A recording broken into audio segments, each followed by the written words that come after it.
The LA Galaxy is the most decorated club in MLS history. They have more trophies than any other club in the league, but they recently went through their longest dry spell as a club from 2014 until 2024 when they finally won an MLS Cup again. Hello, everyone. Welcome back to MLS Moves. Please make sure you like this video down below. Subscribe to the channel if you haven't already. We are trying to hit 6,000 subscribers by MLS opening day. With your help, I know we can do it. So make sure you subscribe if you haven't already and hit that little bell notification so you never miss any of my videos. I brought on Kevin Baxter from the LA Times to discuss the LA Galaxy's resurgence and if he was surprised to see it happen so quickly. Now, on to the video. Kevin Baxter, welcome to the show, my friend. We have a lot to talk about, more specifically the Galaxy.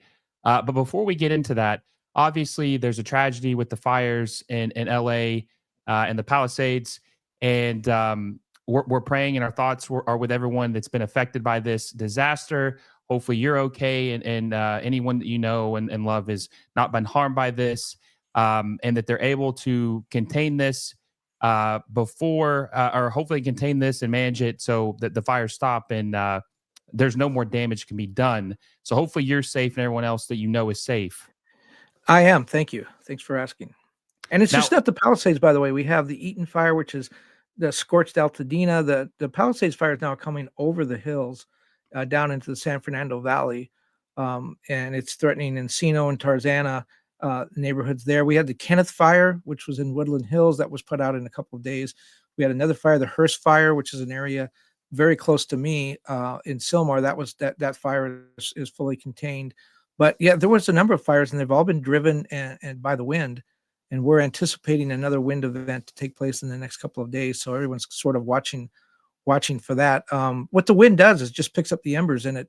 You may have a fire line and you may have the fire contained, and then the winds pick up an ember and carry it over the fire department and firefighters, and lands in bushes behind them. And all of a sudden, they have to turn around and head the other direction. And that's what makes this, that's what's made this fire so bad. As I was talking to you before we came on, Ali Riley, who's the captain of the women's New Zealand team, also captain at Angel City here, her parents have evacuated a couple of times from their house. They live in the Palisades. And they told me tonight that they were, they had been warned to evacuate. They looked up, they saw the fire. It was several miles away. It was up on a hillside. They thought, well, this is just another one of those evacuations. We'll be back in a few hours. Put a few things in the car. Their house was gone 2 hours after they left. The fire just moved that fast, miles in a matter of minutes. So it's whatever you see on TV. I was behind the fire zones yesterday reporting on a story, and whatever you see on TV, trust me, not even close to what it looks like in person. Well, hopefully with the resources being sent and everybody, all hands on deck, hopefully the winds don't get too bad, like you say. Hopefully that they're able to contain this and no one else is affected by it. But Kevin, for the people who want to help out, what would be the recommendation or a place that people could donate or send any type of resources to help the people out affected by this? Yeah, well, if you want to send financial resources, I think two best places to go. World Central Kitchen is doing some amazing work here. Chef Andreas Group, they're incredible. Also, the Red Cross is a very safe place to put your money. There are a lot of scams going on. You need to be careful with all kinds of things like GoFundMe accounts even. So the Red Cross, World Central Kitchen are good. Also, this is a soccer podcast, and so the 12 professional teams in Los Angeles and Southern California, they are all doing fundraising. As a group, they have pledged over $8 million. If you want to go to the LA Galaxy page, lagalaxy.com, or LAFC's page, lafc.com, also Angel City, if you're a women's football fan, all of those teams are doing fundraising efforts as well. And you can go onto those pages and see what they need and see where to send the money. So the Red Cross, World Central Kitchen, or any of the local football teams, Angel City, LAFC, or LA Galaxy. Yeah, I'll try to put the two links. I'll connect with you after the podcast and get those again, and I'll try to put a link in the description below for people that they can donate if they want to. But going on to the LA Galaxy, Kevin, and this is a team you covered for a very long time. They've had a lot of ups, but they've also had some downs in the last decade. But this year they were able to win an MLS Cup, and the most important person I would say is Will Kuntz, right? More than any player, just because of the direction he's taken this team and the changes. But before we get into what he has done for this team, were you surprised by how quick this turnaround was? Absolutely stunned. It was stunning. I thought that they would be good. We really didn't know. You can talk about Will Kuntz in a minute, but he brought in players like Gabriel Peck and Joseph Paintsil, and before that, in the last transfer window in 2022 or 2023 in the summer, he brought in Maya Yoshida. We didn't know much about those players. They turned out to be all excellent, excellent acquisitions. But it's in MLS. You generally don't see teams turn around on a dime like that. They get good. They get to the playoffs. They get a little experience. Remember, this was a team that had lost more games than it won since 2017. Had lost more games than it won in 3 seasons under Greg Vanney. Had made 2 playoff appearances since 2017. It was a drought it was a franchise record drought. It was terrible. The big problem was in the front office. Fans the supporters were boycotting the team. They were calling for the sacking of Chris Klein, the team's longtime president, and of other people in the front office. The front office was thought to be dysfunctional. So when Will Kuntz came in, not only did he make these incredible acquisitions, but he stabilized. He kind of stopped the bleeding. If there was any bleeding, I mean, it's that the team wasn't doing well, but he turned around that sort of front office turmoil, made a lot of changes in the front office, along with Tom Braun, who's the president on the business side, and they really stabilized things and they rebuilt that foundation. Without that, I don't think those acquisitions they made last year really would have certainly paid off in an MLS Cup. I don't think that would have happened. But so setting that foundation, then making the acquisitions. But even so, we were talking here in LA, even in August and September, of, you know what, this is a good team. They could make a run in the playoffs. Maybe they could win a playoff game or 2 if they play at home. No one thought of them as a Supporter Shield contender, and no one thought of them as an MLS Cup team. Yeah, and that's an interesting point. Obviously, Chris Klein got a lot of backlash. Like you said, they had a protest last year, supporters groups to try to get him fired or to part ways with the Galaxy. But I think that I remember Kurt Anolfo, the coach they hired in 2017 after Bruce. That didn't work out, obviously. He was a one-year coach. And I guess just because you've been watching this team for so long, how did they lose their way between when Bruce Arena left and before Will Kuntz had been brought in? How did this team lose their, I don't want to say identity, because they just kind of they would sign the big name players, obviously. Maybe it's more because that doesn't work in MLS per se like it used to.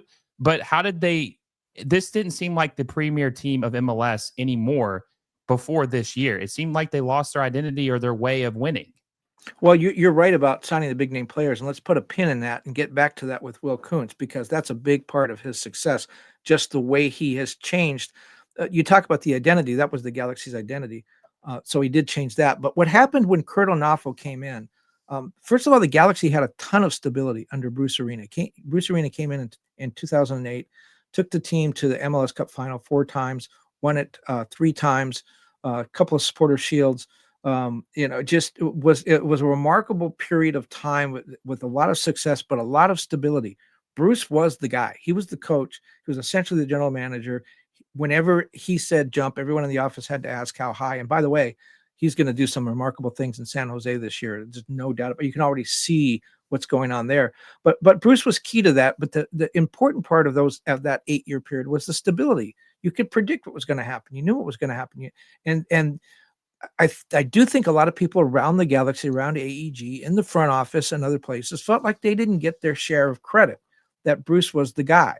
Well, Bruce was the guy. And he had some help, but Bruce really was in charge. And so when Bruce left, there was some bruised feelings, and a lot of people around the Galaxy decided that what they were going to do is take a different approach. They cut the budget in half, got rid of all their DPs. They got rid of Robbie Keane. They got rid of Landon Donovan. They got rid of Steven Gerrard. They traded AJ De La Garza right before training camp started, to essentially gutted the team, brought in Kurt Onafo to be the manager. And management at AEG, what they decided they were going to do is they said, we've been spending money for years and years and years on this academy, and we're not getting our any bang for our buck. We're not promoting players. So they essentially fielded a team that season made up largely of academy players.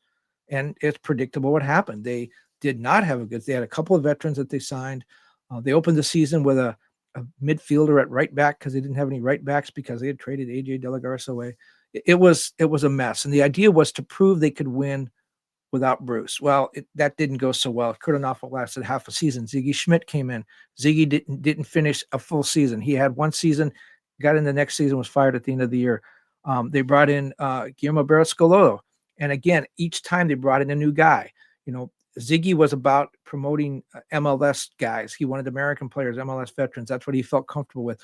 Schelotto came in. He wanted guys from South America, Latin America, brought in a lot of Argentine players. Christian Pavone was a great addition. In that period, we had Zlatan for 2 years. He left. We started over again with Greg Vanney. Greg Vanney had a 3-year plan. Well, it was into the 4th season that it really came to fruition. But when he came in, they immediately signed 3 French players. It was the French connection. That was guys that he knew from his days in Toronto and had been scouting and wanted to have them.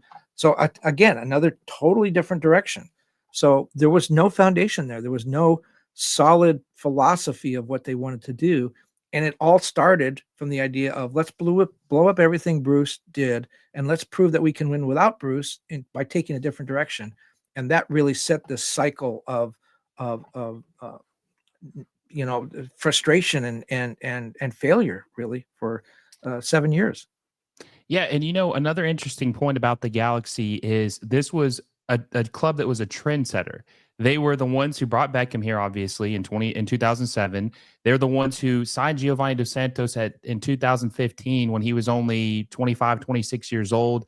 That you weren't back then. You weren't signing Mexican international players in their prime at that age for an MLS. They were like the first team to do that. And also, too, I remember I was talking about this on the phone. They were the first team to buy down a player with him when they bought down Omar Gonzalez, so they could sign Giovanni Dos Santos and have him on the team. So this was a team that was really.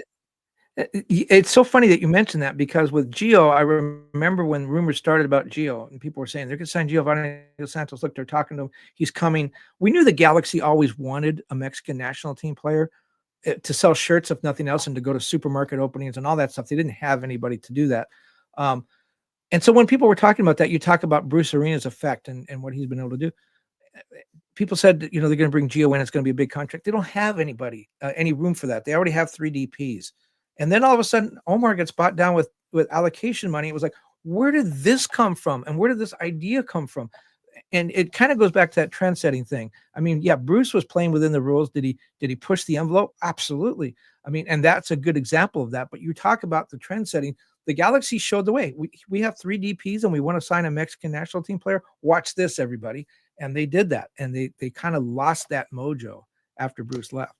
Yeah, and I remember too when Zlatan came over here, it was very controversial that he signed for a TAM deal, right? Because there was like, there's no way that Zlatan would ever come over to MLS for 1.5 million. Now, there's been some people say he had some kickbacks or maybe some perks that he got with on the side, or they bought him a house, whatever it may be. But then the following year, I think they're like, hey, listen, Zlatan scored 20 goals. He's not playing for 1.5 mil, even if he's making more than that on the side. He's not playing for that. And I'm trying to remember. So they had Jonah Dos Santos, they had Giovanni Dos Santos, they had Zlatan, and then I think the 4th DP would have been Roman Alessandrini. So they had to get rid of one of them in order to keep Zlatan as a DP. And I think that's where they bought out Kamara. It was actually Kamara that they got rid of. They sold him to a club in China right before the deadline, and then they had to put somebody else right before the season started. Didn't they have to buy out Giovanni Dos Santos? Yes, and then they bought him out the second year. Yeah, so there was and the whole Zlatan deal. The first year was he wanted to prove he was healthy. Remember, he wasn't playing at Manchester United at all, and it was a free transfer. Manchester United just said, "See ya," and so he came over, and I think he was motivated more to prove that he could play.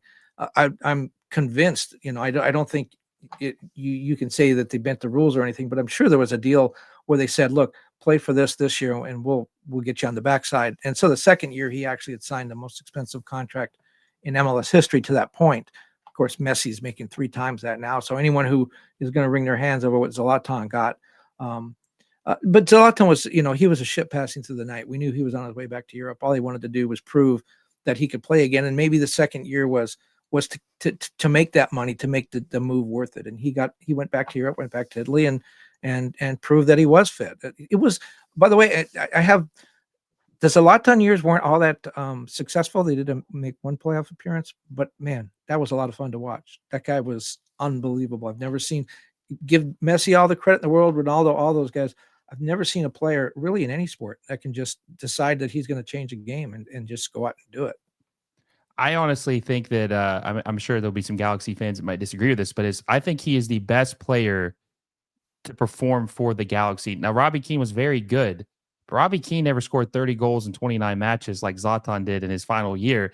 And I would say that the Zlatan teams didn't have necessarily as much help as when Robbie Keane was playing with Bruce Arena. Well, and Zlatan didn't allow anyone to help him in a lot of ways. Zlatan was very critical of his teammates, to the point where some of the teammates really didn't want to play with him. And Yeah. his criticism basically started and stopped with, "You're not you're not good enough to play in Europe." And for a lot of players, the response was, "That's why we're here. If we were good enough to play in Europe, we'd be in Europe. We're MLS players. That's what we do." Cal State Northridge is not supposed to beat UCLA in football, mainly because they don't have a team. But even if they did, there are different categories.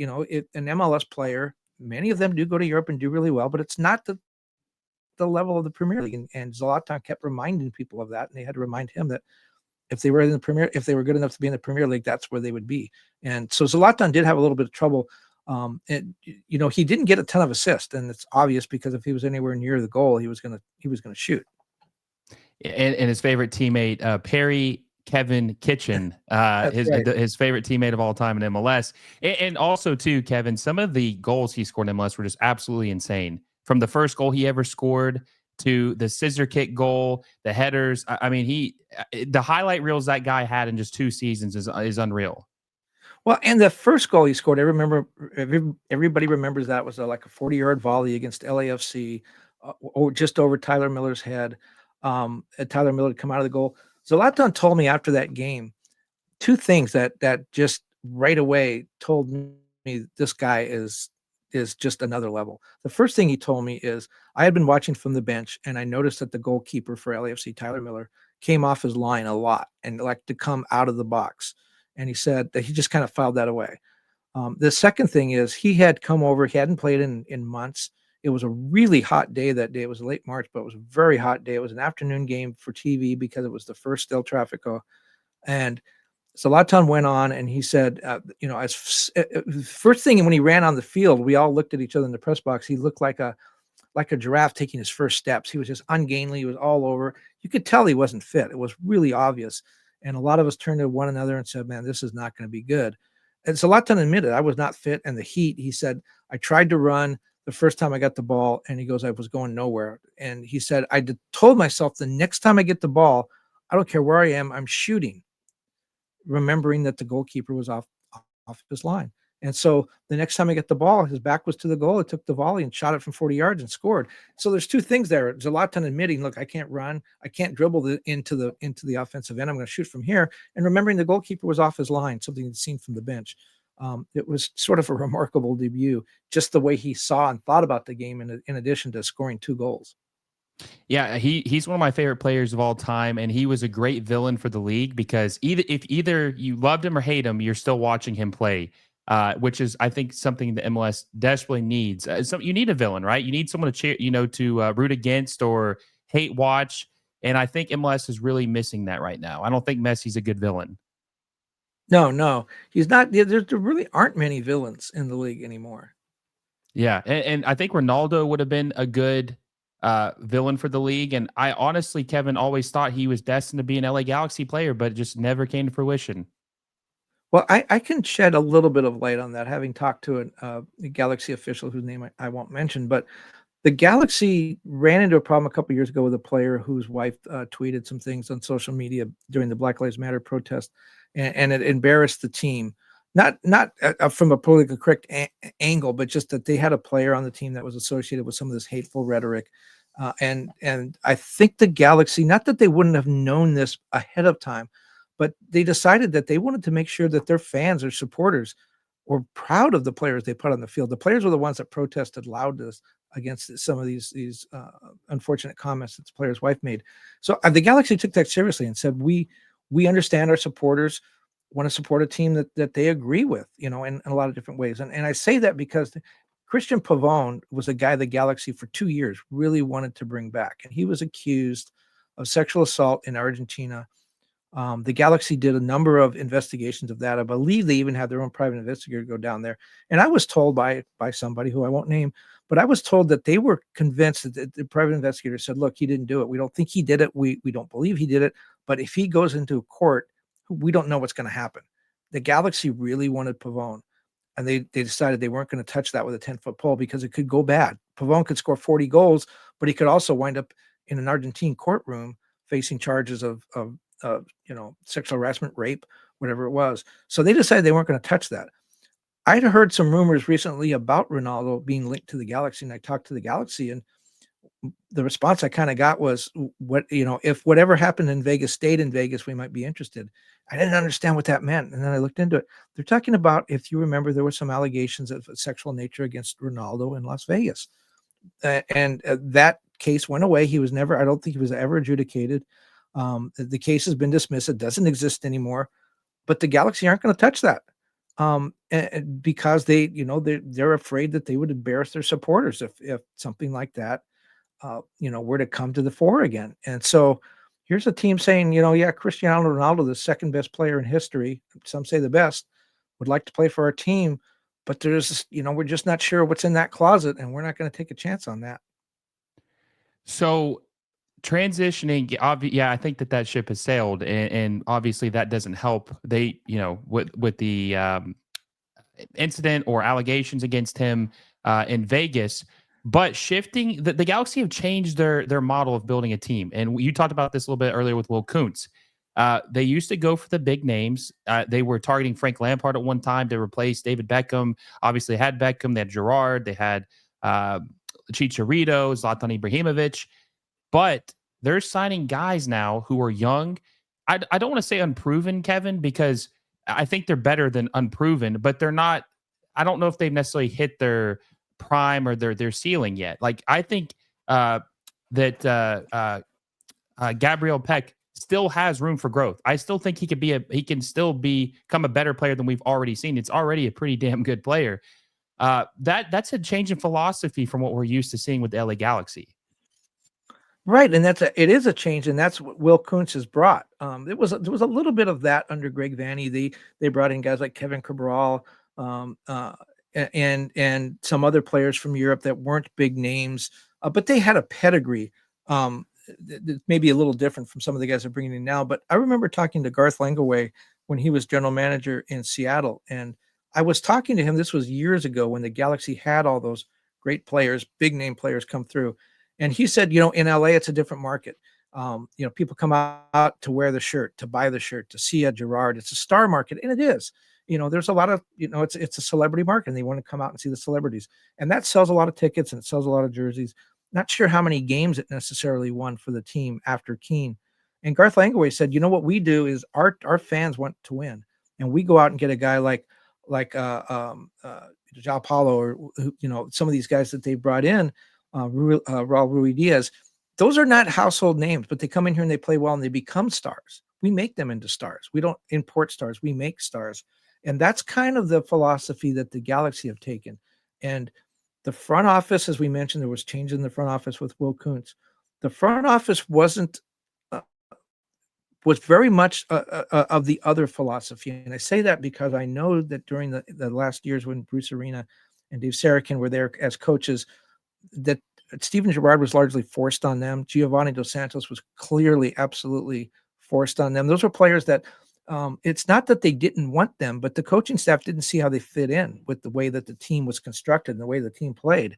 And so it's interesting to note that Steven Gerrard and Giovanni Dos Santos never played on an MLS Cup winner. They didn't play in an MLS Cup final. They didn't, they only made a few playoff appearances, really. So the idea of this, and the one thing with the star power thing, Gio was a little bit different because he was a little younger, but Steven Gerrard was not going to make the team any money on the back end on a transfer deal. He was not going to go anywhere and bring the team money. So what Will Kuntz has done is sort of got on board with MLS 4.0, whatever you want to call it, which is, and this is a movement that's been going on for a long time, where teams find young South American players who understand now that MLS is actually a better stepping stone to Europe if they want to go to Europe. A guy like Almiron is a good example. If they want to go to Europe, They tell me that they think that more European teams pay attention to and watch MLS than they do watching teams in Uruguay or Colombia or Brazil. And maybe they watch a little bit of Brazil, but I do think probably European teams watch more MLS than they do Colombian or Uruguayan or Paraguayan football. So they can be seen there. They know if they come to MLS, they're going to be seen. If they play well, they may have an opportunity to go to Europe. So these 20, 21, 22-year-old guys are coming over playing in MLS and then trying to move on. And so you see teams all throughout the league capitalizing on that, signing these young players. And it does two things. One is the players are really good and they win games. And Gar Langway was absolutely right. If you win games, the fans will come. The Galaxy, attendance soared this year because they won. People didn't buy a lot of Peck jerseys. I mean, they bought some Ricky Pooch jerseys, but they didn't buy a lot of Peck jerseys, but they cheered a lot of Peck goals. Now Peck is ready to move to Europe. He probably won't go this year. I would assume he'll go shortly. And the Galaxy will get a nice big transfer fee on the back end of that they can use to import the next Gabriel Peck. And I had an interesting conversation with Gabriel Peck at the end of the year.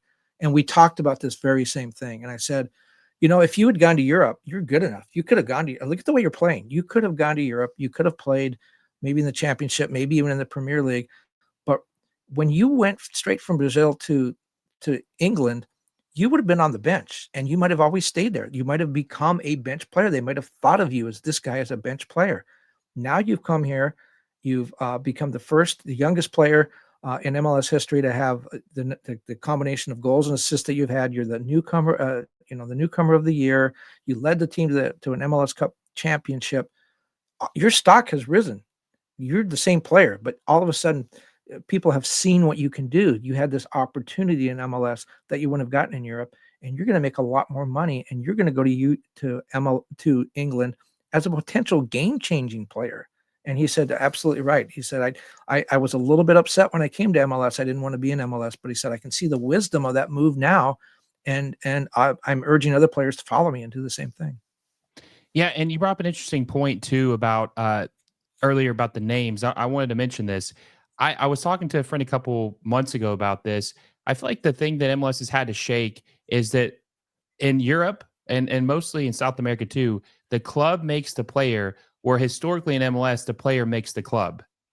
That's just the way I see it. Like the Inter Miami is bigger now because Messi. Now, to be fair, if Messi went to any club in the world, he would make them bigger.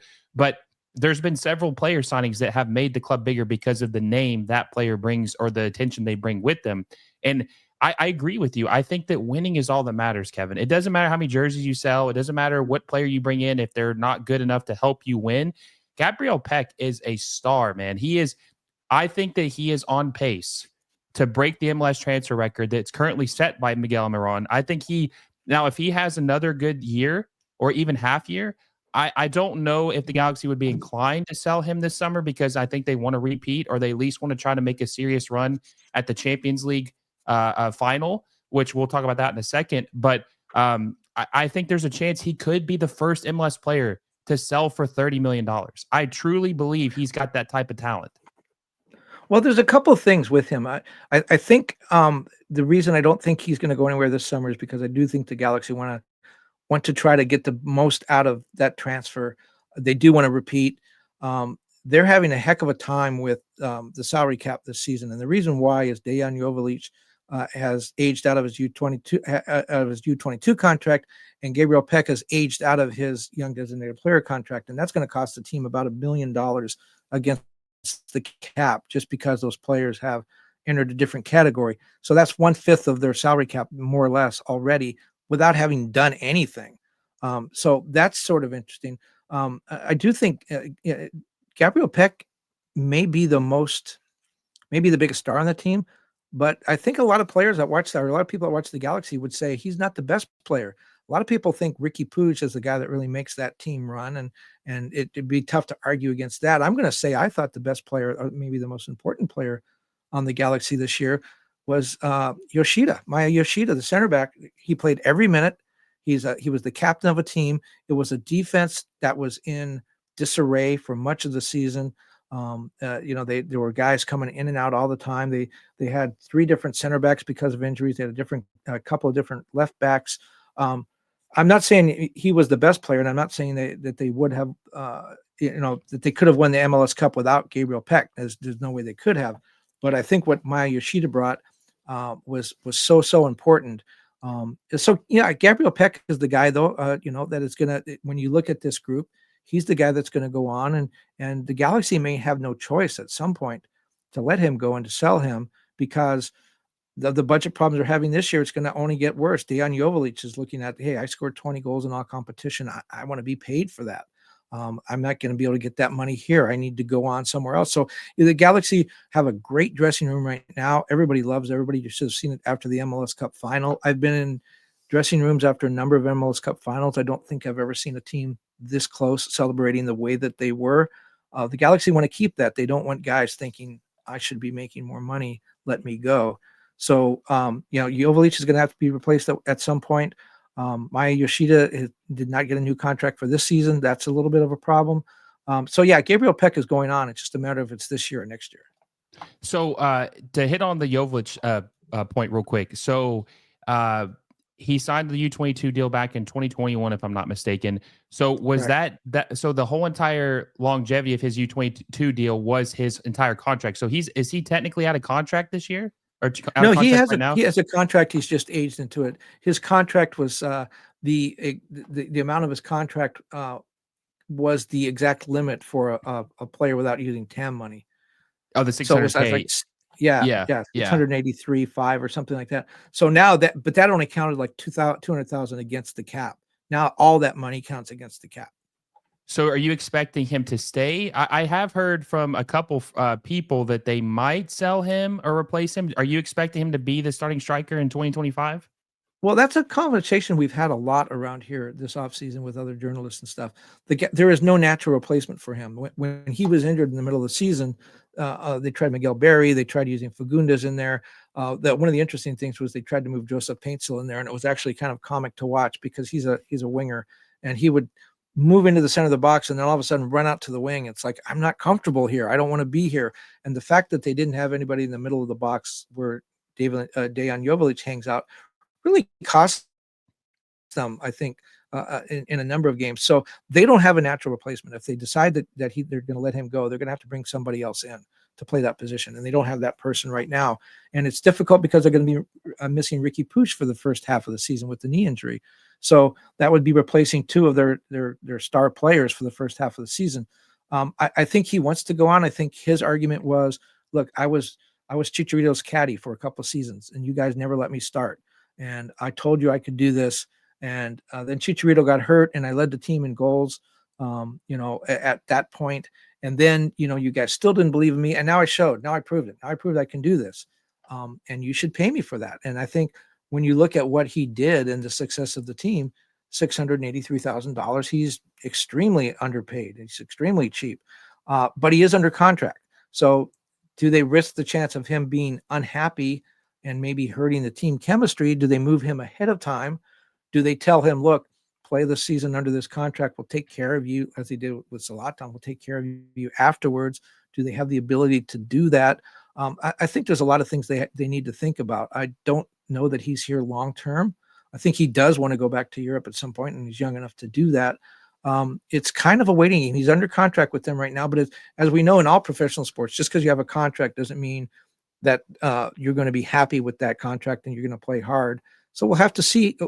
Camp starts this weekend for the Galaxy. A lot of other teams are already in camp. Camp starts this weekend for the Galaxy, and we'll see where he is, because Dejan Jovalic is a popular guy and does have a chance to. His thinking could influence a lot of other players. If he's unhappy, other players are going to be unhappy.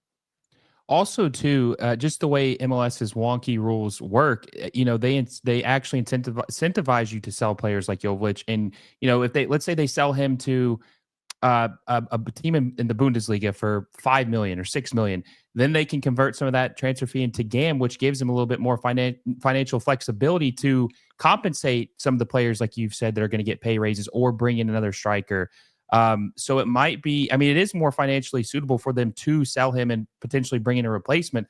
But as you said, unless they've got something lined up, which Will Kuntz has not done anything for me to question that he would, it could be tricky. And who's to say the guys, even between those two great wingers in Paintsil and Peck, who's to say they would be as productive as Joveljic? Yeah, I mean, Will is playing three-dimensional chess. There's no question. And talk about a guy going to Europe. I had an interview with him at the end of the season, and he said his ultimate goal. I said, you're a young guy. He's 40. He was with the Yankees for 10 years. Won a World Series ring there. Won an MLS Cup as the number 2 guy at LAFC. Now he takes the miracle worker with the Galaxy, less than 2 seasons, wins an MLS Cup. I asked him what his goal was, and he said, I'd love to be a general manager in Europe someday. And I think if he continues to have this kind of success, that's going to happen. And European soccer is a little bit different. I mean, I know it's very complicated and they have their rules too, but for the most part, you want to go buy a player and the owner gives you the money and you go buy the player. I mean, look at the stuff he has to manage with salary cap and everything over here. If he can do that, I would assume that he would be very successful over in Europe. So, we'll see what happens with him too. But he's, so far this offseason, he's had to trade Jalen Neal, for allocation money to Montreal. He had to trade Gaston Bergman, who was the MVP of the MLS Cup. Everyone else is under contract, but there's still some salary cap space to deal with. So his work is not done. We've heard rumors about a number of different players. Lucas Sanabria is a 21-year-old midfielder playing for Nacional in Uruguay. He could be the new Gaston Bergman. He's a box-to-box midfielder, would come in as a U22 player, probably. There's a Danish center back playing for Anderlecht, Matthias Jorgensen, goes by the name of Zanka. He's 34, pretty much the same age as Maya Yoshida, but may come in a little bit cheaper. And you hate to see a guy like Maya Yoshida captained you to an MLS Cup, and then you say, thank you very much, here's your ring, please leave, and we're going to sign this other guy. But, MLS salary rules sometimes don't give you much of a choice. So do you think that Yoshida, is there a possibility they're able to work something out and he could be back in 2025? Well, we'll find out in the next few days, I would guess, but we'll see if he reports to camp. He's out of contract. He made less than $1 million last year, which isn't a lot considering, again, he played every minute and really quarterbacked that back line and took the captain's role seriously. And this is important too, because, you don't have to do media, but when you're in a big club like the Galaxy, it's expected, and the media role is important. And Maya Yoshida took that part of the captaincy seriously and showed up every time he was asked for by the media. Showed up post game. The team brought him out even when he wasn't asked for. They felt like he's the captain and he wanted to come out and speak. And so there's a lot of things that he did for that less than $1 million. It was $960,000, I think, maybe. That sort of flew under the radar. This is another conversation we've been having out here. My sense is what he did, he deserves a raise. It's just not there. And the Galaxy probably think that too. I mean, there's part of that too. When you do this thing is like, hey, Maya, would you come back for the same salary? Well, I'm not going to ask him that. That's an insult. He deserves a huge raise. I can't bring him back for the same salary. So instead of bringing the guy back, if he wants to come back, he has to leave because you don't want to insult him. The Galaxy tell me they're talking to him, but when I've been told that, just the inflection, the voice inflection doesn't tell me like, yeah, we're talking to him. We think it's going to get done. It's more like, we're talking to him, but I'm just getting this sense, this gut sense that things are not going really well. And then when they start talking about bringing in another center back who's about the same age, but a little bit cheaper, that makes you think, well, that's got to be that guy's replacement. And they just got rid of Jalen Neal as well. So there's a lot of questions they need to answer in the center of that defensive line. Eric Zavaleta, another guy, a very useful player, but as a backup, he's not going to start a lot of games. He's also very inexpensive. He has not been re-signed. So there's a lot of questions in the center of the defense, which it wasn't a great defense to start with. Yeah, that'll be interesting to follow and see what happens by next week. Before we talk about the Champions League, I want to ask you one more question about, Ricky Puig.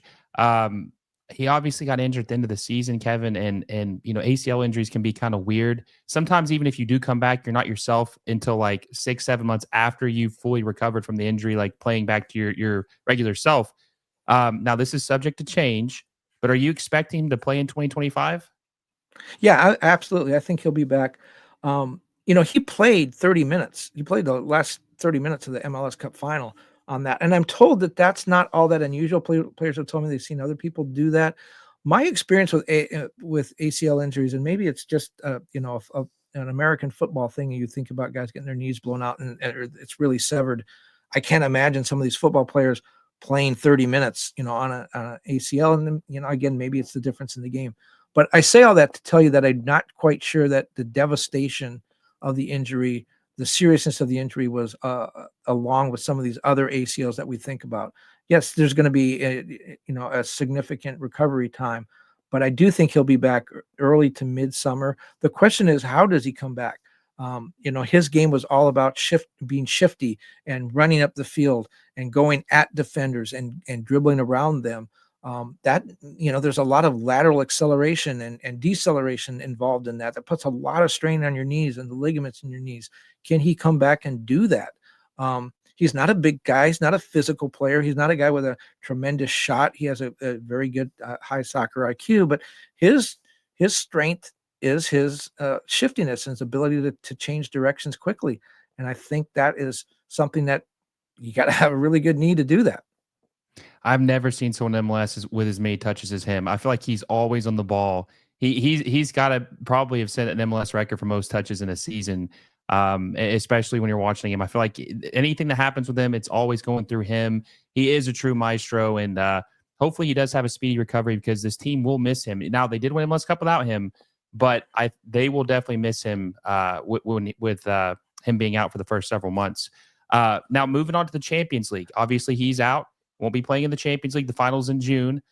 Now, maybe he would play in the final if he had a speedy recovery and they make it.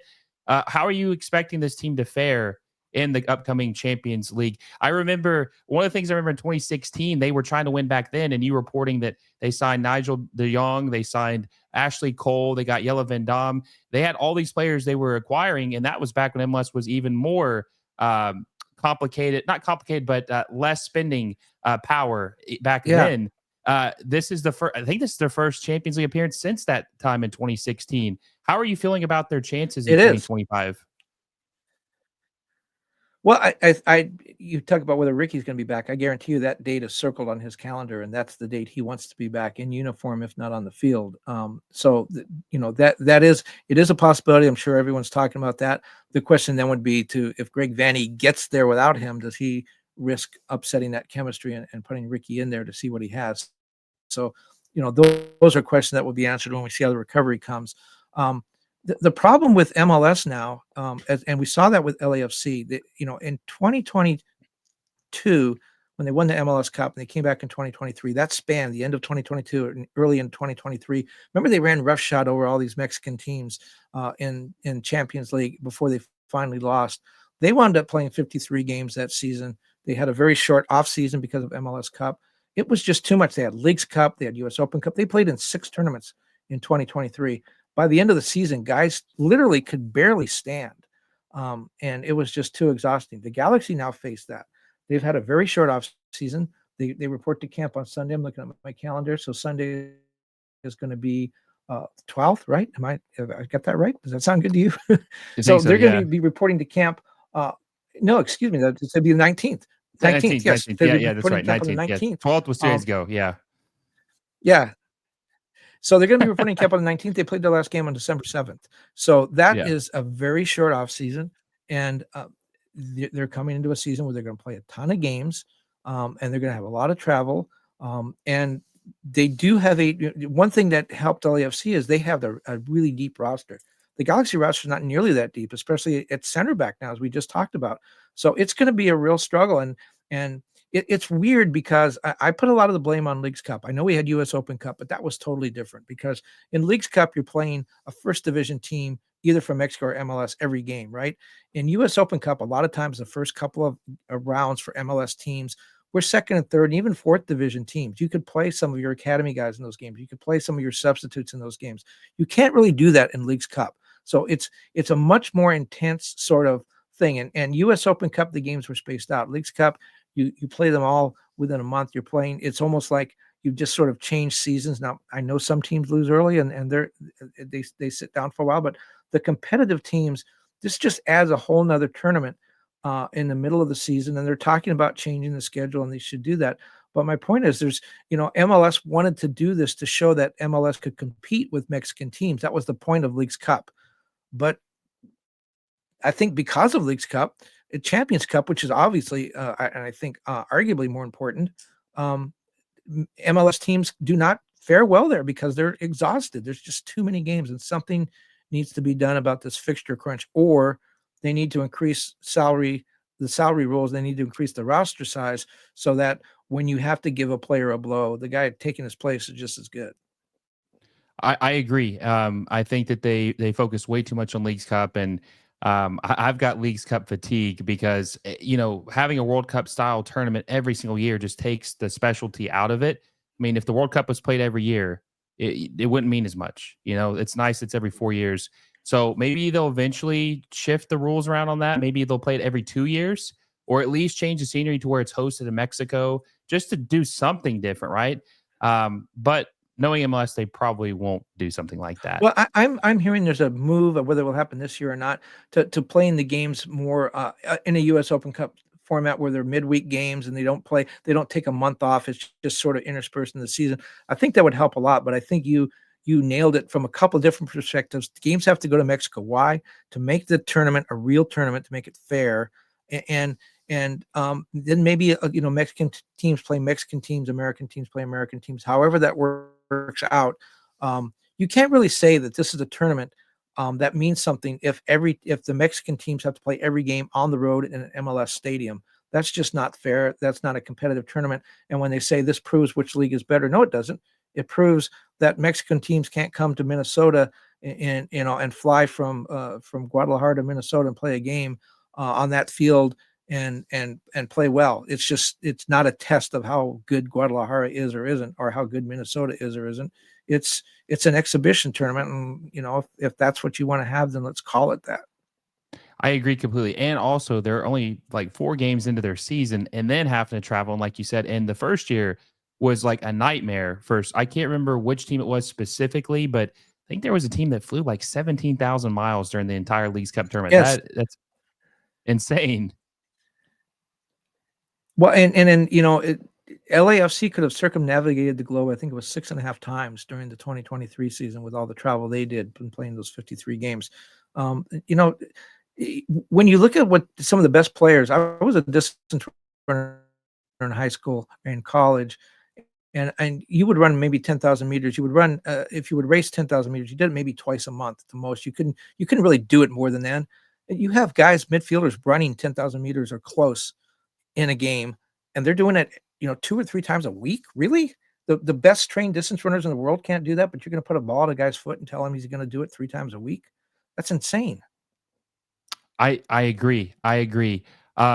Well, Kevin, I appreciate you coming on. Where can the people follow you at on your social media accounts, and where can they read your columns at?